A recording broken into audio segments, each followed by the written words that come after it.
अब भारत के एक और पड़ोसी देश में सियासी हलचल बढ़ गई है और तख्ता पलट की आशंका पैदा हो गई है। भारत की सीमा से लगे म्यांमार की सेना सरकार से नाराज है। खबर है कि चुनावों में गड़बड़ी की शिकायतों से नाराज म्यांमार के सेना प्रमुख ने देश में तख्ता पलट करने की धमकी दे डाली है। हालांकि सेना ने बाद में कहा कि मीडिया ने उनकी बात का गलत मतलब निकाला है। पिछले हफ्ते म्यांमार में तनाव के हालात पैदा हो गए थे। सेना के प्रवक्ता ने कहा था कि नवंबर में हुए चुनाव में बड़े पैमाने पर धोखाधड़ी की शिकायतें मिली हैं। अगर इन पर ध्यान नहीं दिया गया तो देश में तख्ता पलट की आशंका से इनकार नहीं किया जा सकता। Commander in chief senior general Min आंग लाइंग ने वरिष्ठ अधिकारियों से कहा था कि अगर कानूनों को उचित तरीके से लागू नहीं किया जाएगा तो संविधान को रद्द किया जा सकता है। इसे लेकर आशंका तब और ज्यादा बढ़ गई जब कई बड़े शहरों में सड़कों पर बख्तरबंद वाहनों को तैनात किया गया।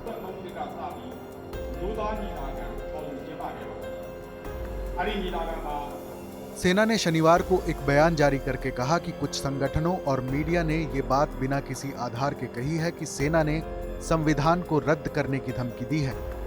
बयान में कहा गया कि जनरल मिन के भाषण का गलत मतलब निकाला गया। पिछले साल 8 नवंबर को हुए चुनाव में आंग सान सू की national league for democracy party को 476 में से 396 सीटें मिली थीं। वहीं सेना समर्थित union solidarity and development party को सिर्फ 33 सीटें मिली। अब चुनावों में धांधली के आरोप को लेकर म्यांमार में आम लोग भी सड़कों पर उतर आए हैं। आम लोगों को भी सेना का समर्थन मिल रहा है। लोग राष्ट्रीय झंडा लेकर विरोध प्रदर्शन कर रहे हैं। सेना के समर्थन में उतरे ये लोग चुनावों में हुई गड़बड़ी की जांच की मांग कर रहे हैं। म्यांमार की राजनीति पर जानकारी रखने वाले विशेषज्ञों का कहना है कि अब इस देश में तख्ता पलट होना मुश्किल है। ऐसा लग रहा है कि सेना ने ऐसा कुछ भी करने की योजना से अपने कदम पीछे खींच लिए हैं। हालांकि पर्दे के पीछे क्या चल रहा है ये कहना अभी मुश्किल है। इससे पहले चुनाव आयोग ने गड़बड़ी के आरोपों को खारिज कर दिया था। चुनाव आयोग ने साफ कहा कि ऐसी कोई भी गलती नहीं हुई है जिससे वोटिंग सिस्टम पर सवाल उठाया जा सके। इस खबर पर अपनी राय जरूर बताएं। देश और दुनिया की तमाम बड़ी खबरों के लिए देखते रहें TV9 भारतवर्ष।